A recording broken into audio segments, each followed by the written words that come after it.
मैं अंसारुल हक सहारा, अधिवक्ता पटना हाई कोर्ट पटना और अध्यक्ष वतन विकास संगठन, आज मैं अपनी ओर से, अपने संगठन की ओर से और भारत की आवाम की ओर से, भारत के तमाम हिंदू मुसलमान की ओर से अपने जनप्रतिनिधियों से ये सवाल करते हैं, ये पूछते हैं, विशेष रूप से संसद में जो लोग पहुंचे हुए हैं, सांसदों से, कि आप लोग वहां बैठ के क्या कर रहे हैं।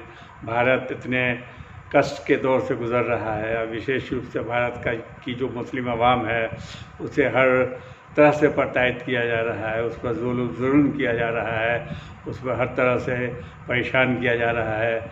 उनके धार्मिक स्थलों को, मदरसों को, मस्जिदों को तोड़ा जा रहा है, बुलडोज़र से गिराकर उसको बराबर कर दिया जाता है। भारत के जो मुसलमान हैं उनको रास्ता चलते मारा जाता है, बहुतों जगहों पर मारते मारते उनकी हत्या कर दी जाती है। भारत के मदरसों को गिरा दिया जाता है, भारत में तमाम अवसरों में मुसलमानों को वंचित कर दिया जाता है। भारत की जो मीडिया है, जिसे हम गोदी मीडिया के नाम से जानते हैं, ये मीडिया भारत के मुसलमानों के संबंध में गलत वीडियो बनाकर उसे भर दिन घोटती रहती है। मुसलमानों के विरोध में, मुसलमानों के विरुद्ध देश में एक नफ़रत का माहौल पैदा कर रही है, ये नफ़रत की राजनीति कर रही है और आप लोग चुपचाप घर में बैठ के आराम कर रहे हैं। मैं भारत के स्पेशली मुस्लिम जनप्रतिनिधियों से, मुस्लिम सांसदों से, जो लोकसभा और राज्यसभा में हैं, जिनकी तादाद करीब 55-60 की है, मैं उनसे पूछना चाहता हूं कि आप लोग वहां बैठ के क्या कर रहे हैं। आप लोग क्या सिर्फ आराम करने और अय्याशी करने के लिए चुन के यहाँ भेजे गए हैं? आपने मुसलमानों के नाम पर टिकट लिया है, आपने मुसलमान होने के नाते मुसलमानों से वोट लिया है, आपने मुसलमानों से पैसा लिया है और आप मुसलमानों का एक काम नहीं कर रहे हैं। उन पर हो रहे जुल्म और सितम के बारे में कोई आवाज़ नहीं उठाते हैं। सब लोग, आप लोग घर में बैठ के आराम कर रहे हैं, गोदी मीडिया की तरह चापलूसी कर रहे हैं और मुसलमान परेशान हो रहा है, मुसलमान मारा जा रहा है। आज मुसलमान अपने आप को कहना मुश्किल हो गया है, मुसलमानों का रास्ता चलना मुश्किल हो गया है। मुसलमानों के साथ हर जगह नाइंसाफ़ी होती है, हर समय नाइंसाफ़ी होती है और आप लोग क्यों पार्लियामेंट में बैठ के आराम कर रहे हैं? आप मुसलमानों को मसले को क्यों नहीं उठा रहे हैं? आप आगे आइए और मसले को उठाइए।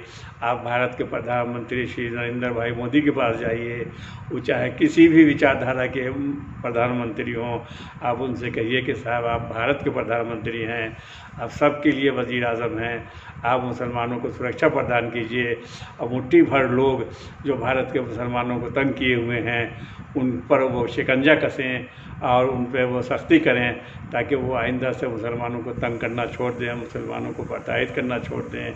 आप भारत के राष्ट्रपति के पास जाइए, आप भारत के सुप्रीम कोर्ट के मुख्य न्यायाधीश के पास जाइए और कहिए कि साहब स्वतः आप संज्ञान लेकर के जो इस तरह के देशद्रोही लोग हैं, जो उपद्रवकारी लोग हैं, जो लोग सांप्रदायिक हिंसा फैलाने में लगे हुए हैं, सांप्रदायिक कारणों से मुसलमानों को मारते पीटते हैं, उन पे आप सख्ती से उनको सज़ा कीजिए, सख्ती से अमल कीजिए और उनको गिरफ़्तार करवाइए। आप भारत के राष्ट्रपति से भी यही गुहार कीजिए और आप दुनिया भर में ये समस्या उठाइए कि भारत के मुसलमानों को जिस तरह से यहूदियों को हिटलर ने किया था, उसी तरह से भारत के मुसलमानों के साथ आज किया जा रहा है। आप तमाम लोगों के पास जाइए और अपनी आवाज़ उठाइए, दुनिया के प्लेटफॉर्म पर आवाज़ उठाइए।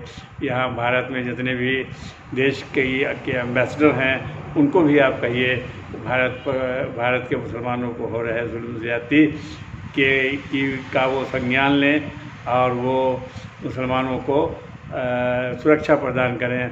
भारत के प्रधानमंत्री यदि चाह लेंगे तो एक दिन में सुरक्षा प्रदान होगी, एक दिन में ये जो सांप्रदायिक तनाव का माहौल है ये कम हो जाएगा। आप उठिए तो सही, आप अपने घर से निकल के इन लोगों के पास जाइए और मैं उम्मीद करता हूँ कि ये सारे लोग आपकी बात सुनेंगे। अब भारत में एक पुरानी सुख और शांति की स्थिति दोबारा से होगी, इस बात की मैं उम्मीद करता हूँ। केवल आप लोग अपने अपने घरों से निकलकर इकट्ठा होकर इन लोगों के पास जाइए और जो भारत में मुसलमानों को तंग कर रहे हैं उनके खिलाफ़ कार्रवाई करने का गुहार लगाइए। धन्यवाद।